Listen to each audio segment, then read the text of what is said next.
Marx never wrote a complete theory of economic recessions in his critique of capitalism. He had multiple ideas and general concepts, like those we are going to talk about today, but he never actually developed any theoretical body of work that would argument and far less prove his thoughts.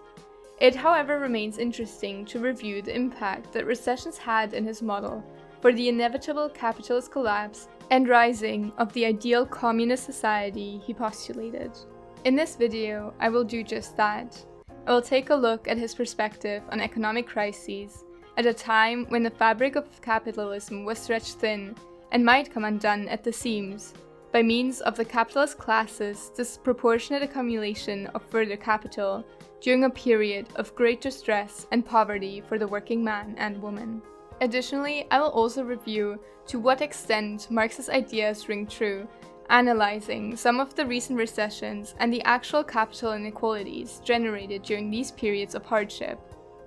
Finally, I offer a counter-argument to his beliefs on capitalist societies being inevitably headed to collapse, just one particularly nasty recession away. Thank you for watching Rebel Economics. If you like our content, consider subscribing and stay in the know about all the new videos we have coming up. With that being said, let's get back to the video.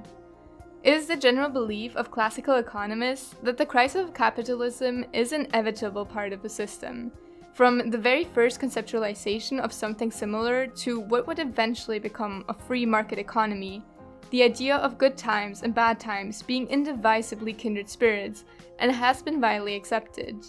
It is believed that capitalism works in cycles, some larger and others smaller, some of growth and some of bust.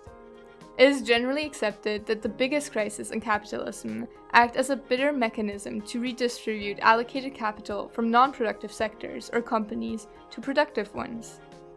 It is therefore believed that even if in the short run recessions are not positive, in the long run, say over a period of 100 years, a sequence of economic crises will have made the underlying capitalist system stronger by busting non-productive industries, thereby not allowing them to further develop and instead open up to capital spent on the more productive ones.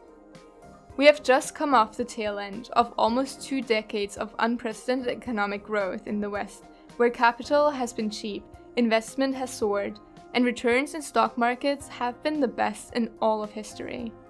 This is fantastic while it lasts, and if you bought into the market at the right time, I salute you for your foresight.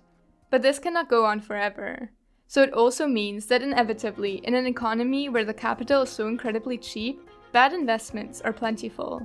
When I say that capital is cheap, I mean that companies and individuals can receive loans at historically low interest rates, precisely because there is such opportunity in a growing market that investors want to exploit. And when I say that bad investments are plentiful, I don't necessarily mean the fact that some individual investor or company lost money on investment, but rather that industries that would otherwise not receive any money in a climate of cheap capital will get funded. Consider, for example, the startup world. During the previous 15 years, how many startups that sounded profoundly dumb and then were proven to be dumb ideas had millionaire valuations. This is the inevitable product of boom cycles of capitalist economies. Cheap capital means lots of money to go around.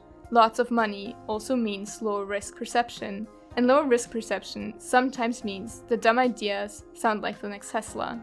This is precisely what Marx meant when he mentioned that poor capital allocation by capitalists will lead to a collapse of the whole system, and that a free market economy had in itself the seeds of its own destruction. Once enough capital is allocated into non-productive sectors with valuations only supported by hype and empty promises, it only takes one bad day, one bad financial analysis, or simply one comment from someone that can see those industries as they really are to bring the whole economy into a recession.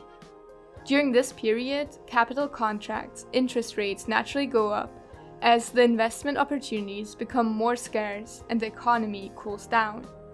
It is at this point Marx believed that the inequalities of capitalist societies will pull capitalism apart, as the old saying goes, in times of hardship, the rich get richer and the poor get poorer. In a study published by BSI Economics, the researchers analyzed the Gini coefficient of income inequality in the United States after the 2008 financial crisis. The results indicate that the coefficient undoubtedly shows that market income inequality experienced an increase in the aftermath of the 2007-2008 crisis of approximately 6%. Most of this increase occurred between 2007 and 2010, comprising the so-called recession years. After 2010, the so-called recovery years, the yearly growth rate of inequality was considerably smaller, being negative in 2012. However, these decreases were very moderate when compared to the growth that had occurred in the preceding years, implying that in 2012, market income inequality was still considerably higher than in 2007. The impact of this overall increase in inequality during recession years is tremendously relevant to Marx's capitalist collapse theory. Without any method to lessen this impact, he believed that the inevitable pull of wealth to attract more wealth intensified during periods where capital is expensive, even if the economy itself might have slowed down. From a capitalist perspective, this can have many reasons. Some of them might be the difference on the type of assets that people are able to accumulate in their lives and the nature of their income sources.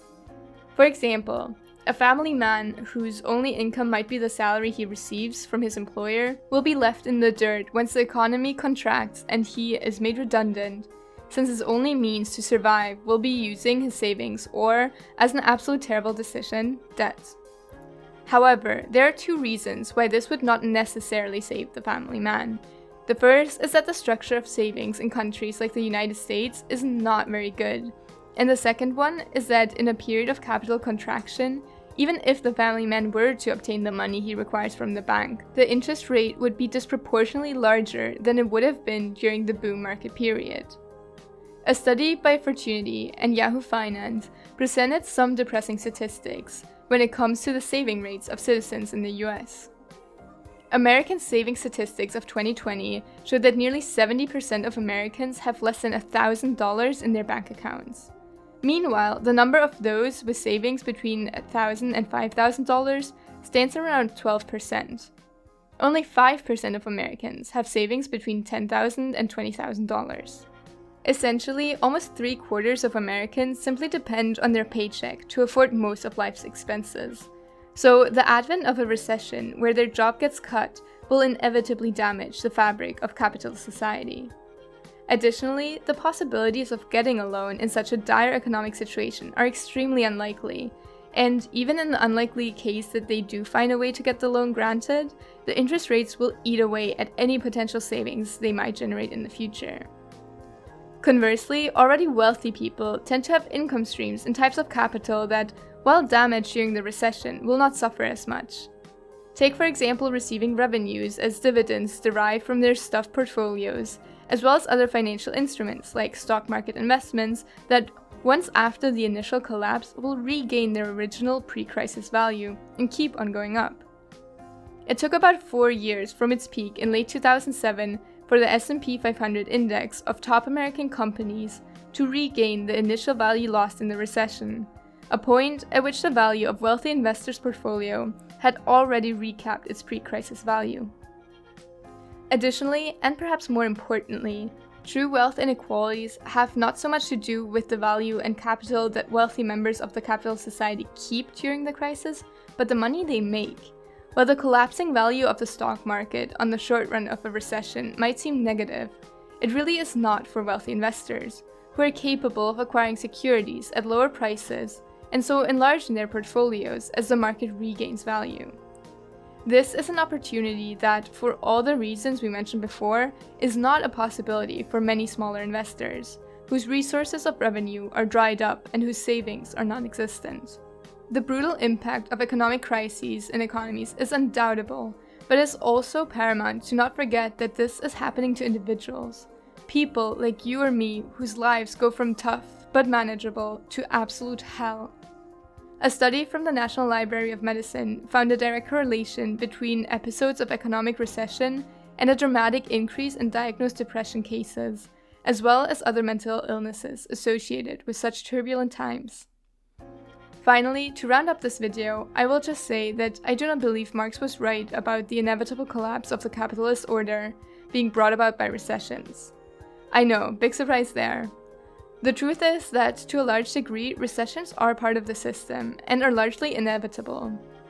Clever monetary and fiscal policy might contain the economic collapse for a few months or even years, but eventually a crisis will take place.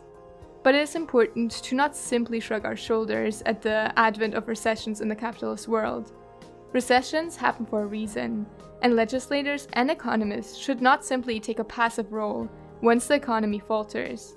Instead, they should analyze what caused it and try to address the root issue and brave and insightful policies.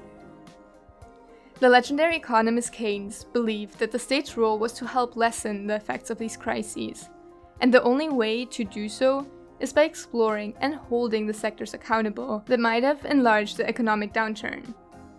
Consider the substantial reworkings of the American financial system that were motivated by the 1929 financial crash, or the extensive legislative body that was built around the banking sector after the 2008 financial crisis, which forced many banks to expand substantially their cash reserves and try to enforce absolute independence between credit rating agencies and the players selling those same financial products. These policies are not perfect, not by a long shot, but they are improvements in the way the capitalist system works. They are meant to protect small and large investors, and to be honest, they are meant to protect the banks as well. So yes, capitalism does have in itself the seeds of its own destruction, but only if politicians, economists, and the businesses involved in precipitating those recessions remain passive actors as the world burns. Capitalism is a never-ending project that will never be complete, but I believe that in the darkness of recessions, there is a glimmer of opportunity. Not just for rich people to become even richer, but for all of us to improve the system from within, eliminating undesirable behaviors, and bit by bit making the ugly face of capitalism a bit more beautiful. Thank you for watching Rebel Economics. If you enjoyed the video, please give us a like and consider subscribing. We have tons of videos on economics and business, so take a look at our channel. If you want to hear some praise about the free economy that we have in the West, check out why the US will remain an economic superpower. Or in case you're in the mood for something a little lighter after so much doom, why not check out how Funko Pop became the king of the merchandising industry? Thank you once again for your time, and I will see you in the next one.